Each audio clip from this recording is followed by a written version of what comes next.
And so after the physicians, the practice in its entirety, I guess in conjunction with the EMR vendor and or a consultant, decide on the scope of what is going to be implemented, they will then have a timeline of which processes will be done in what sequence, and what's next after that? Well, as basically in conjunction or concurrent to that, your organization should really plan for a kickoff. And when I say kickoff, it is really a transition meeting between the sales staff from the vendor, your project leadership, your physicians and other stakeholders, really getting everyone in a room together and making sure that expectations are shared and common across the room, reviewing that project plan and those timelines and the scope, making sure everyone is clear. Far too often when the kickoff meeting has not been emphasized, I've walked into implementations where providers had a completely different set of expectations and are unhappy because they've been promised functionality that they're not going to be getting for another 2 years, and that was not conveyed to them. It was not communicated. And so let's go back to the kickoff. And so you're in a room with a lot of people. Yes. It's a small office. You've got 3, 4, 5 physicians. There are medical assistants, the physician's assistants, secretaries, and there's disagreement. And how do you, as a consultant, address issues of that nature?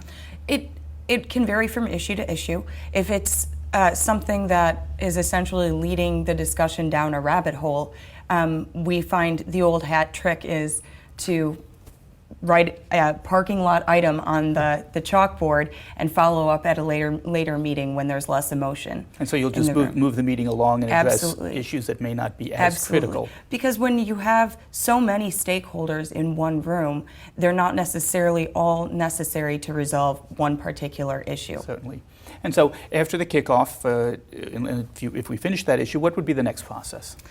You would want to work out a design schedule. And when I say design, I mean meetings where you have the appropriate end user stakeholders in the room discussing their workflows, their present practice, as well as the project manager, whether it's the physician champion, consultant, or vendor. The project manager would demo what the vanilla package of the EMR offers to address the current practice, the current workflows, and where there may be an opportunity to improve present practice given the project manager's knowledge of what the system can do, what it's capable of, the configuration options. And let's drill down on workflow a little bit. It's a Sure. word we hear a lot about, and there may be some misunderstanding. Give us some examples, if you would, of changes in workflow that could be expected for the better in the process of implementing an EMR. Absolutely.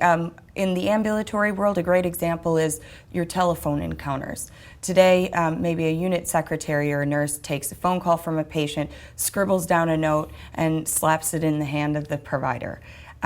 In the electronic world, that telephone encounter can be captured. The information that the patient is providing to the person receiving the phone call is documented. The physician and others can access that information easily, and it's trackable for follow-up purposes. And the physician can see it outside of the office, frequently over an Absolutely. internet connection in a secure fashion.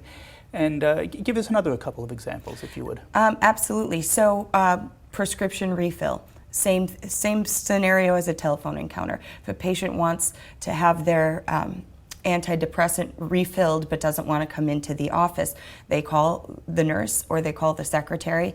That gets scribbled down on a piece of paper, potentially lost. There's a great degree of error there.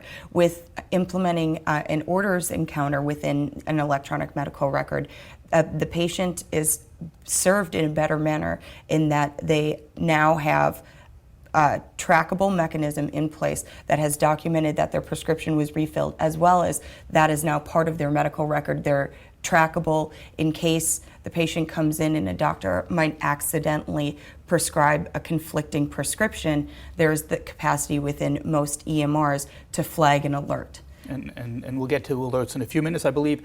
But you mentioned orders, and we hear a lot about order sets. And Yes. maybe you can discuss how order sets can improve the care that physicians give and how that needs to be taken into consideration in the workflow analysis and the design stage. Absolutely. Many customer sites that I've worked with have paper protocols or pathways, or if they don't have it documented, they generally will have something in their heads. They know that they always order XYZ medications for patients with pneumonia.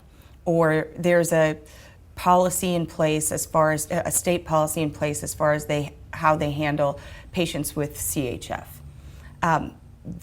The important thing to realize with those sets is they can be recreated into the context of the EMR in the form of an order set, and a provider, rather than having to write out all of those orders or check off all of those orders as they would in the paper world, now instead they select one order set. It has all of their defaults selected, their favorite medications, their favorite lab tests, their favorite imaging studies, and they just sign their name, enter their password, sign their name, and it's as simple as that. And at this point in time, I would believe that most electronic health record products would enable various physicians in the same practice to have separate order sets. So if they have different preferences for any individual condition, that they can select their own particular order set. Absolutely, absolutely. So generally what I've recommended is starting with very generic sets that can be utilized on day one of go live, and from there, from the foundational general sets, you would tweak and make it customized to Dr. Eric Fishman, for example. If only I were continuing to practice, but yes. Thank you. Now, is setting up the individual order sets part of what would be considered part of the design phase? Absolutely. And tell me some other processes, and you've mentioned, taking papers and making a determination in the earlier stages as to whether you want to keep it as a piece of paper or not, but practices have letterheads, they have all of the HIPAA forms. Yes. Tell us about the design stage as it relates to all of those issues and any other design issues that may be there. Correct. So prior to the design phase, you have ideally identified your scope, what will remain on paper and what will be now translated into the electronic medical record. So I've seen things like consent forms recreated in electronic format within the context of the EHR. That would be something where you would identify the paper form and recreate it and customize it to your organization within the electronic medical record. I've also seen vital signs, nursing flow sheets for templated documentation recreated in the context of the EMR. Let's go back to the consent. As a surgeon, I've handled those pieces of paper many, many times in my life.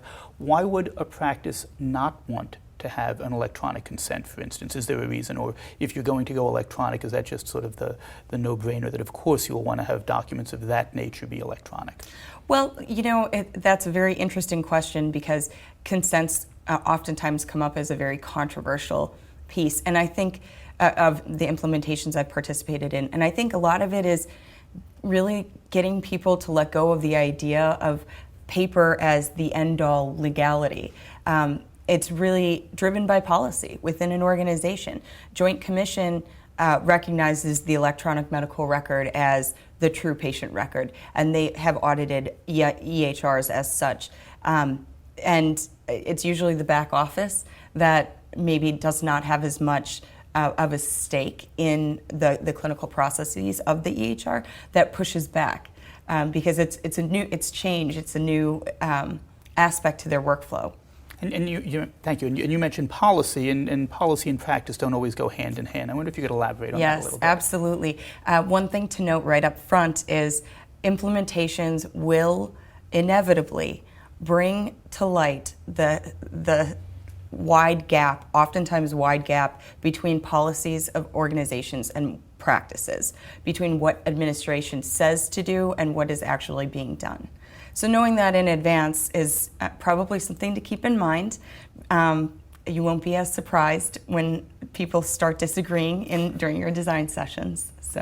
And so now we've spoken about design, and what would be the next step in a standard implementation? Correct. So after you've identified the changes that need to be made, or the customizations that need to be made to the electronic health record as it's provided by the vendor, the project manager, would be responsible for going back and implementing those changes. So actually customizing and building out the system to address the needs of the organization. And that is essentially, it needs to be somebody who's familiar with the electronic health record systematology that is necessary to do the customization. They're sitting in front of a computer. It can be done in the office. It can be done in Hawaii. It can be done anywhere. Yeah. And it's somebody who, not to misuse the word, but implements the changes to the standard off-the-shelf product that have been requested by the practice in the design phase. Absolutely. And how much coding and special functionality capabilities is necessary? Is that something that a physician can do?